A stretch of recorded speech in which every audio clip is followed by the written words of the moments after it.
जय हिंद दोस्तों, welcome to dream सेवक आईएएस। एक बार क्लास टाइम देख लीजिए, ये हमारा क्लास टाइम हुआ।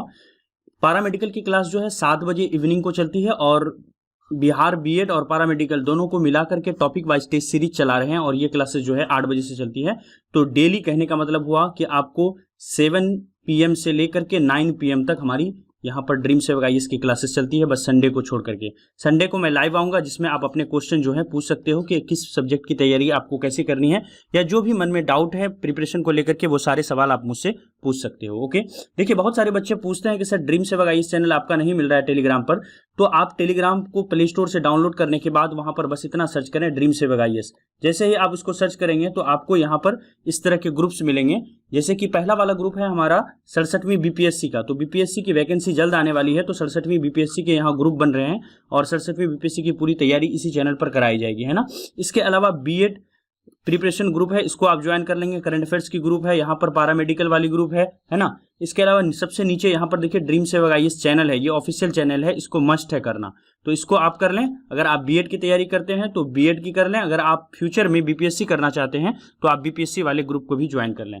चलिए अब स्टार्ट करते हैं। देखिए आज की क्लास में बेसिकली हम लोग क्या पढ़ने वाले हैं।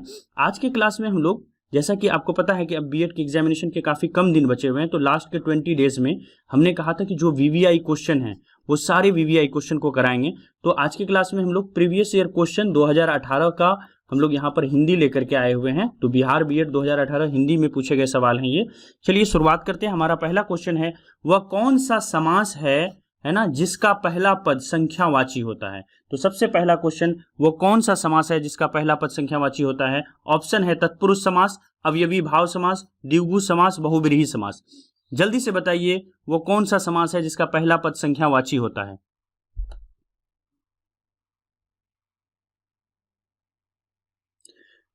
तो देखिए यहां पर आंसर आना शुरू हो गया है।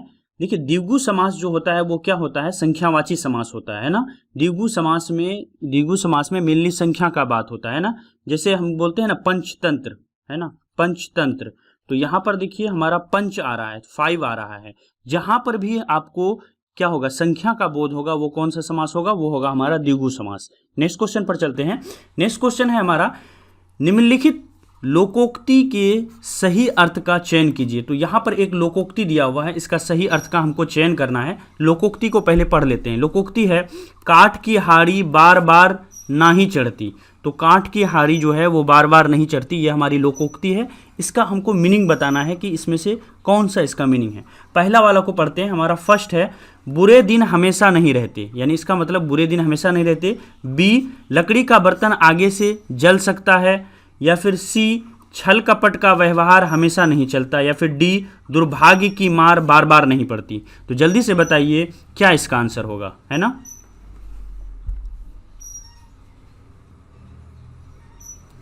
तो देखिए यहां पर आंसर आना शुरू हो गया है। जितने लोगों का आंसर यहां पर सी आ रहा है उनका बिल्कुल करेक्ट होगा।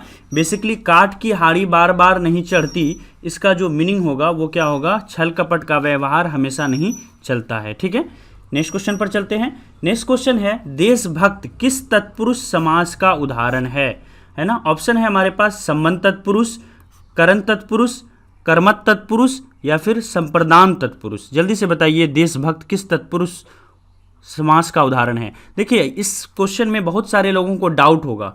कुछ लोग यहाँ पर संबंध तत्पुरुष कहेंगे, लेकिन ज़्यादातर जो है वो संप्रदान तत्पुरुष कहेंगे। मैं यहाँ पर एक डाउट क्लियर कर देना चाहता हूँ आप लोगों का।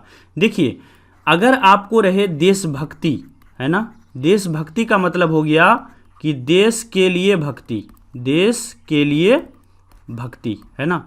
अगर ऐसा पूछता है देशभक्ति, तब हमारा क्या होगा, तब होगा हमारा संप्रदान तत्पुरुष, जहां पर के लिए आता है ना। अब देखिए संबंध तत्पुरुष में क्या है, अगर हमारा ऐसा रहेगा देशभक्त दिया रहेगा, है ना, ठीक है, या फिर राजपुत्र दिया रहेगा, तो देशभक्त का मतलब क्या हुआ, देश का भक्त, देश का भक्त, है ना। तो जहां पर का लगता है वहां पर हमारा हो जाएगा संबंध तत्पुरुष। जैसे राजपुत्र, तो राजा का पुत्र, ये क्या हो गया हमारा संबंध तत्पुरुष हो गया। ठीक उसी तरह से अगर देशभक्ति आएगा तो आप टिक करके आओगे एग्जामिनेशन में संप्रदान तत्पुरुष, क्योंकि देश के लिए भक्ति, है ना। अगर देशभक्त पूछा जाएगा तो आप टिक करोगे संबंध तत्पुरुष, क्योंकि देशभक्त का मतलब हुआ देश का भक्त। जैसे राजपुत्र तो राजा का पुत्र। तो यहाँ पर आंसर हमारा क्या हो जाएगा, यहाँ पर आंसर हो जाएगा ए। जितने लोग ए आंसर दे रहे हैं उनका यहाँ पर बिल्कुल करेक्ट होगा। ठीक है, चलते हैं आगे। अब देखिए यहाँ पर, देखिए इससे पहले 2019 और 2020 के जो हैं बिहार बीएड के हिंदी के प्रीवियस ईयर क्वेश्चंस को मैं करा चुका हूं। अगर आपने नहीं देखा है तो यहाँ डिस्क्रिप्शन में मैं लिंक दे दूंगा नीचे, वहां जाकर देख सकते हैं, है ना। नेक्स्ट क्वेश्चन पर आते हैं। नेक्स्ट क्वेश्चन है पवन में कौन सी संधि है। तो मेनली आपको पवन में कौन सी संधि है ये आपको बताना है ना। जल्दी से बताइए कौन सी संधि होगी। आपके पास 5 सेकेंड है।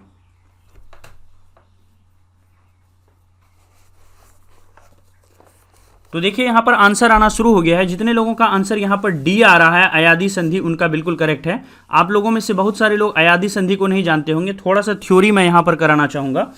देखिए यदि कुछ शब्द हैं जैसे कि हमारा ए हो गया, है ना, इसके अलावा हमारा हो गया ओ, है ना, ओ के अलावा हमारा हो गया औ, है ना, औ, ये सारे शब्द, है ना, इन सब शब्दों में जब एक नया शब्द कुछ और जोड़ते हैं तो इनका जो है क्या होता है, मीनिंग बदल जाता है ना। इन सारे स्वरों में अगर ए का ए बन जाए, है ना, जैसे ये मान लीजिए ए है, ये हमारा ए बन जाए, है ना, उसी तरह से ए का अगर हमारा आय बन जाए, ठीक है, ठीक उसी तरह से अगर हमारा ओ का है ना औ बन जाए, ठीक है, ओ का हमारा औ बन जाए, ठीक है, और औ का अगर हमारा यहाँ पर आओ बन जाए तो ये जो है क्या कहलाएगा, हमारा अयादी संधि कहलाएगा। एग्जाम्पल के लिए मैं आपको बता रहा हूँ, जैसे मान लेते हैं हम ये पवन वाला ही एग्जाम्पल ले लेते हैं। तो पवन वाले एग्जाम्पल में हम क्या देख रहे हैं, यहाँ पर ओ जो है, यहाँ पर लिख रहा हूँ मैं, ओ जो है वो हमारा औ के साथ मिला है और ये मिलने के बाद हमारा क्या तैयार हुआ है, हमारा औ तैयार हुआ है। तो यहाँ पर हम पवन को अगर संधि विच्छेद करते हैं तो हम पा रहे हैं कि ये क्या हो जाएगा, पो प्लस क्या होगा हमारा अन। तो ये दोनों के मिलने के बाद क्या हो जाएगा, पवन बन जाएगा। ठीक है, तो इस तरह से हमारा आंसर हो जाएगा डी अयादी संधि। नेक्स्ट क्वेश्चन पर चलते हैं। नेक्स्ट क्वेश्चन है अच्छादान का संधि विच्छेद है ना। तो ये जो अच्छादान है इसका संधि विच्छेद क्या होगा वो आपको बताना है। जल्दी से बताइए।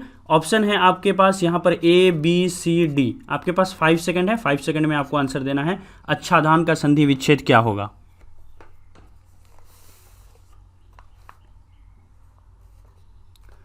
तो देखिए यहाँ पर करेक्ट आंसर आना शुरू हो गया है। अच्छादान का संधि विच्छेद क्या होगा। जितने लोगों का आंसर ए है उनका बिल्कुल करेक्ट है। अच्छादान का संधि होगा आ प्लस छादन, आ प्लस छादन, यही क्या होगा हमारा अच्छादान होगा, है ना। नेक्स्ट क्वेश्चन पर चलते हैं। नेक्स्ट क्वेश्चन है सरह प्लस जौ का संधि रूप क्या होगा। तो ये सरह और जौ को जब जोड़ेंगे, सरह प्लस जौ, इनको जोड़ेंगे तो क्या बनेगा हमारा, ये आपसे पूछा गया है। आपके पास ऑप्शन है सरज, सरोज, सरोद या फिर सरस। जल्दी से बताइए क्या आंसर होगा। तो देखिए यहाँ पर आंसर आना शुरू हो गया है। जितने लोगों का आंसर यहाँ पर बी आ रहा है सरोज, उनका बिल्कुल करेक्ट है, क्योंकि सरह और जौ को जब जोड़ते हैं तो हमारा आंसर क्या होगा, हमारा संधि होगा सरोज, संधि रूप हो जाएगा सरोज। और सरोज का संधि विच्छेद करेंगे तो क्या निकलेगा, सरह प्लस जौ। नेक्स्ट क्वेश्चन पर आते हैं। नेक्स्ट क्वेश्चन है नमस्ते, है ना। नमस्ते का संधि विच्छेद क्या है। ऑप्शन आपके पास है नमः जोड़ अस्ते, या फिर यहाँ पर नमः जोड़ते, या फिर नम जोड़ सते, या फिर नमस जोड़ते। जल्दी से बताइए नमस्ते का संधि विच्छेद क्या होगा। तो देखिए यहाँ पर आंसर आना शुरू हो रहा है। आप लोगों में से काफ़ी लोग गलत भी आंसर दे रहे हैं, मैं करेक्ट आंसर बता रहा हूँ। यहाँ पर देखिए आंसर हो जाएगा हमारा नमस्ते का संधि विच्छेद नमः और जोड़ ते, यही होगा हमारा नमस्ते का संधि विच्छेद। तो इस तरह से आंसर हो जाएगा बी। ठीक है, जितने लोगों का आंसर बी है उनका सबका करेक्ट है। चलिए अब नेक्स्ट क्वेश्चन पर चलते हैं। नेक्स्ट क्वेश्चन है अंबर पनघट में डूबो रही तारा घाट, उषा नागरी में कौन सा अलंकार है। तो मेनली यहाँ पर एक हमको यहाँ पर सेंटेंस दिया हुआ है और हमसे पूछा जा रहा है कि बताइए कौन सा अलंकार है। ठीक है, तो आपको मेनली बताना है कौन सा अलंकार है। ऑप्शन है आपका रूपक, उत्प्रेक्षा, उपमा या फिर अन्योक्ति। जल्दी से बताइए।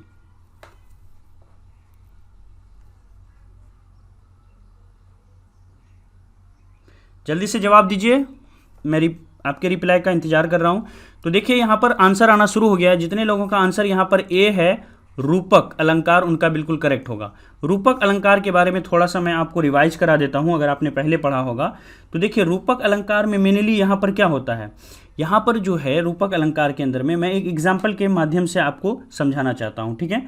जैसे मान लीजिए एक एग्जाम्पल है यहाँ पर,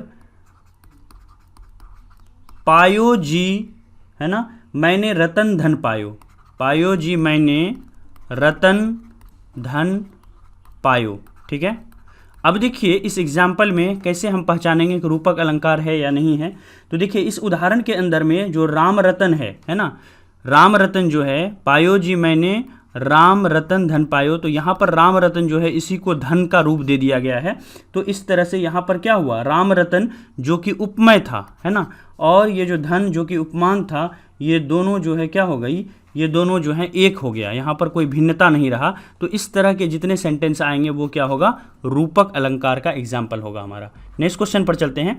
नेक्स्ट क्वेश्चन है वो कौन सा समास है जिसका पूर्व पद विशेषण होता है। जल्दी से बताइए वो कौन सा समास है जिसका पूर्व पद जो है वो विशेषण होता है ना। ऑप्शन है द्विगु समास, बी कर्मधारय समास, सी द्वंद्व समास या फिर डी तत्पुरुष समास। कौन सा समास है जिसका पूर्व पद विशेषण होता है। तो देखिए यहाँ पर आंसर आना शुरू हो गया। जितने लोगों का आंसर यहाँ पर बी है कर्मधारय समास, उनका बिल्कुल करेक्ट होगा। याद है मैंने थ्योरी क्लास में भी पूरी समास को पढ़ाया, अगर आपने थ्योरी क्लास नहीं देखी है तो उसका लिंक मैं इसी डिस्क्रिप्शन में दे दूंगा, इसी वीडियो के नीचे आप उसको जा करके देख सकते हैं। ओके, चलते हैं नेक्स्ट क्वेश्चन पर। नेक्स्ट क्वेश्चन है कौन सा शब्द द्विगु समास का उदाहरण है। ऑप्शन ए यथाशक्ति, बी भूदान, सी पुरुषोत्तम या फिर डी सप्ताह। जल्दी से बताइए द्विगु समास का उदाहरण क्या है। तो मैंने बताया था आपको ट्रिक कि द्विगु समास को कैसे पहचानेंगे। ऐसा समास जिसके आगे जो है कोई ना कोई संख्या लगा होगा, संख्यावाचक।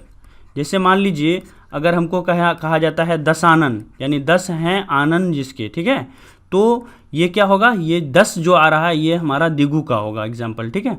तो उसी तरह से यहाँ पर पूछा जा रहा है कौन सा द्विगु समास का उदाहरण है। तो यहाँ पर देखिए सप्ताह जो है ये क्या है, ये कहीं ना कहीं संख्या का बोध करा रहा है, तो इसलिए सप्ताह हमारा क्या होगा, द्विगु समास का उदाहरण होगा। जितने लोगों का आंसर डी आ रहा है उनका बिल्कुल करेक्ट है। नेक्स्ट क्वेश्चन पर चलते हैं। देखिए यहाँ पर 67वीं बीपीएससी की वैकेंसी जल्द ही आने वाली है और 67वीं बीपीएससी की तैयारी कैसे करें इसको लेकर के एक सेपरेट वीडियो बनाए हुए हैं चैनल के ऊपर पे, जिसको काफ़ी 1000 लोगों ने अब तक देख चुका है लगभग।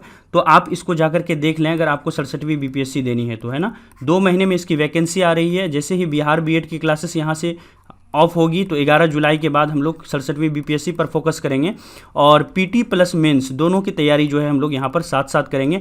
लिंक मैं डिस्क्रिप्शन में दे दूंगा, आप इस वीडियो को चाहें तो देख सकते हैं। अगर आप इस चैनल पर नए हैं तो कृपया चैनल को सब्सक्राइब कर लें, ताकि ये जो प्रिपरेशन स्टार्ट करेंगे हम लोग बीपीएससी की तो उसकी क्लासेस डायरेक्ट आपके नोटिफिकेशन आपके मोबाइल तक जा सके, आपके कंप्यूटर तक जा सके, है ना। नेक्स्ट क्वेश्चन पर चलते हैं। नेक्स्ट क्वेश्चन है निम्नलिखित वाक्यों में से कानन के पर्यायवाची शब्द का चयन कीजिए। तो बेसिकली यहाँ पर आपको जो वाक्य दिया हुआ है इसमें कह रहा है कानन के पर्यायवाची शब्द का चयन करने के लिए बोल रहा है। तो यहाँ पर मैंने वाक्य नहीं लिया है, बस आपको यहाँ पर ये बताना है कि कानन का पर्यायवाची शब्द क्या होगा, है ना। ऑप्शन है पुष्प, बी वन, सी मधुकर या फिर डी भृत्य। जल्दी से बताइए कानन का पर्यायवाची शब्द क्या होगा। तो देखिए यहाँ पर आंसर आना शुरू हो गया है, मैं वेट नहीं कर रहा हूँ, बस फटाफट बता दे रहा हूँ। देखिए कानन का पर्यायवाची शब्द क्या होगा, वन, है ना। अगर वन का पर्यायवाची शब्द पूछा जाए तो क्या होगा, कानन होगा, ठीक है। तो इस तरह के जितने सारे पर्यायवाची शब्द हैं इसको आप जो है कर लेंगे अपने लेवल पर, या नहीं तो अगर समय मिलेगा तो चैनल पर भी जितने सारे पर्यायवाची शब्द हैं उनको हम लोग कराएंगे, या फिर आप टेलीग्राम ग्रुप में आप मुझसे डिमांड कर सकते हो सर पर्यायवाची शब्द का एक पीडीएफ भेज दीजिए ताकि हम लोग सेल्फ स्टडी कर सकें, उसको कर सकें। तो उसकी वीडियो जो है पीडीएफ जो है मैं आपको भेज दूंगा ग्रुप के अंदर में, और पर्यायवाची के ऊपर में जो है एक टेस्ट ले लिया जाएगा जिसमें 50 पर्यायवाची शब्द से सवाल दिए जाएंगे, ठीक है। नेक्स्ट क्वेश्चन पर आते हैं। नेक्स्ट क्वेश्चन है किसी शब्द के पूर्व भाग में जुड़कर जो नया शब्द बनता है उसे क्या कहते हैं। तो मैंने बताया था आपको, देखिए दो चीज़ों से ज़्यादा पूछा जाता है एग्जामिनेशन के अंदर में, खास करके आपके बीएड के एग्जाम में। एक है आपका उपसर्ग, दूसरा है प्रत्यय, है ना। उपसर्ग हो गया किस किस चीज़ों पर ज़्यादा फोकस करना है आपको, उपसय हो गया, प्रत्यय हो गया, नंबर 1। नंबर 2 आप जो है थोड़ा संधि पर फोकस करेंगे, है ना। नंबर 3 समास पर फोकस करेंगे, है ना। इन सारी चीज़ों को देखेंगे, यहाँ से ज़्यादातर सवाल आपके पूछे जाते हैं। रस छंद अलंकार से बस एक सवाल पूछा जाता है, अगर आपको समय मिले तो उसको जरूर कीजिए, नहीं मिलता है तो छोड़ दीजिए। ज़्यादा समय आप यहाँ पर उपसर्ग, प्रत्यय, संधि, विच्छेद, समास और जितने सारे पर्यायवाची शब्द हैं उन सब पर आप समय दीजिए, वहाँ से ज़्यादा प्रैक्टिस कीजिए, है ना। अब देखिए जल्दी से बताइए, किसी शब्द के पूर्व भाग में जुड़ करके जो नया शब्द बनता है उसे क्या कहते हैं। देखिए पूर्व भाग में जब जुड़ता है तो उसको हम लोग क्या कहते हैं, उसको कहते हैं उपसर्ग, और जब लास्ट में जुड़ता है तो उसको क्या कहते हैं, प्रत्यय। तो इस तरह से हमारा आंसर हो जाएगा डी, उपसर्ग। नेक्स्ट क्वेश्चन पर चलते हैं। सफाई में कौन सा प्रत्यय है। Option A I, option B I, option C phi या फिर ऑप्शन डी ई। तो देखिए यहाँ पर सफाई में कौन सा प्रत्यय होगा। देखिए जितने लोगों का यहाँ पर आंसर जो है आना शुरू हो गया है, जल्दी बताइए, मैं थोड़ा और वेट कर लेता हूँ। तो देखिए यहाँ पर आंसर आना शुरू हो गया, जितने लोगों का आंसर यहाँ पर बी आई है उनका बिल्कुल करेक्ट होगा। सफाई में जो है कौन सा उपसर्ग है, सफाई में आई उपसर्ग है। नेक्स्ट क्वेश्चन पर चलते हैं। नेक्स्ट क्वेश्चन है, श्रृंगार का अस्थाई भाव है। तो श्रृंगार का आप रस छंद अलंकार पढ़ोगे तो वहाँ पर आपको श्रृंगार अलंकार मिलेगा, है ना। तो वहाँ पर आपको श्रृंगार मिलेगा, ठीक है। श्रृंगार में भी जो ये रस छंद हैं, तो रस में भी 11 तरह के रस होते हैं, 11 टाइप्स के, है ना। तो ये 11 तरह के रस को आप पढ़ लीजिएगा, उन्हीं में से एक है श्रृंगार रस, ठीक है। तो यहाँ पर पूछा गया है श्रृंगार रस का अस्थाई भाव क्या है। ऑप्शन ए जुगुप्तसा, बी उत्साह, सी हास या फिर डी रति। जल्दी से बताइए क्या आंसर होगा।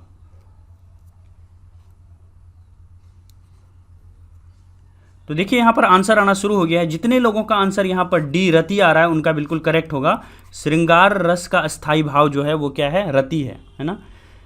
नेक्स्ट क्वेश्चन पर आते हैं। नेक्स्ट क्वेश्चन है, चौपाई के प्रत्येक चरण में कितनी मात्राएं होती है। याद है यही क्वेश्चन मैंने कम्युनिटी टैब के अंदर में भी दिया था, है ना। तो एक बात मैं कहना चाहूँगा, यूट्यूब चैनल पर जैसे ही जाओगे ड्रीम सेवक IAS पर, वहाँ पर कम्युनिटी टैब है प्लेलिस्ट के बगल में। तो उस कम्युनिटी टैब पर 5 मोस्ट इंपॉर्टेंट क्वेश्चन को डेली अपडेट किया जाता है। डेली मॉर्निंग में आपको 8 से 9 बजे तक ये सवाल मिल जाएंगे। उसको जा करके जरूर वहाँ पर क्विज दें, टेस्ट दें आप, और उसका जो आंसर होगा वो आपको उसी कम्युनिटी टैब पर डेली नाइट को जो है वो अपलोड किया जाता है। तो इस तरह से 5 मोस्ट इंपॉर्टेंट क्वेश्चन का डेली आपका यहाँ पर होता रहेगा। तो बचे हुए 20 जो दिन हैं, 20 दिन में आप जो है इस तरह से 5-5 करके जोड़ लो। 100 क्वेश्चन, मोस्ट इंपॉर्टेंट क्वेश्चन जो हैं वो आपको कवर कर पाएंगे। हो सकता है इस 100 से ही 2-3 क्वेश्चन आपके एग्जामिनेशन में पूछ लिए जाएँ, तो 2-3 नंबर कम नहीं होते हैं, है ना। जल्दी से बताइए क्या आंसर होगा। चौपाई के प्रत्येक चरण में कितनी मात्राएँ होती है। तो देखिए आंसर आना शुरू हो गया है, सभी ने आंसर दे दिया है। मैं यहाँ पर करेक्ट आंसर बता रहा हूँ। जितने लोगों का आंसर ए है उनका बिल्कुल करेक्ट है। चौपाई के प्रत्येक चरण में जो है वो 16 मात्राएं होती है, 16 मात्राएं होती है ना। चलते हैं अब आगे। देखिए इस तरह से हम लोगों ने क्या किया, 2018 के हिंदी के प्रीवियस ईयर क्वेश्चन को हमने यहाँ पर सॉल्व कर लिया, ठीक है। अब आगे की क्लास में हमारा बच गया 2017, 2016, है ना, और 2015 और 2014 और फिर 2013, है ना। तो इस तरह से और 5-6 सालों के क्वेश्चन को हम यहाँ से करेंगे, ताकि जो भी क्वेश्चन पूछे जाएंगे, ज़्यादातर चांस है 50+% चांस है कि वो सारे सवाल यहीं PYQ से, प्रीवियस ईयर क्वेश्चन से लिए जाएंगे, है ना। 50% सवाल यहाँ से होंगे। तो इसीलिए पिछले 10 साल के जो क्वेश्चन है वो मैं आपको करा दूंगा। ड्रीम सेवक IAS चैनल जो है आपको हर एक प्लेटफॉर्म पर मिल जाएगा। आप इसको चाहें तो जाकर के फॉलो कर सकते हैं। खास करके इंस्टाग्राम पर जाकर के तुरंत फॉलो करें, क्योंकि यहाँ पर आपको इंस्टेंट अपडेट मिलेगा ड्रीम सेवक IAS के बारे में, ठीक है। Thank you so much. कैसा लगा वीडियो आपको जरूर बताएं, लेक्चर कैसा लगा। अगर अच्छा लगा हो तो लाइक करें, अगर आप नए हैं तो सब्सक्राइब कर लें, और कमेंट बॉक्स में अपनी फीलिंग बताएं कि वीडियो कैसा था, अच्छा था या नहीं था। और जो भी आपके प्रॉब्लम्स हैं वो आप डायरेक्टली कमेंट बॉक्स में लिख सकते हो, किस किस सब्जेक्ट में आपके कौन कौन से टॉपिक वीक हैं, ताकि उन सारे टॉपिक्स के ऊपर मैं आपके लिए वीडियो बना दूंगा। Thank you so much, have a nice day.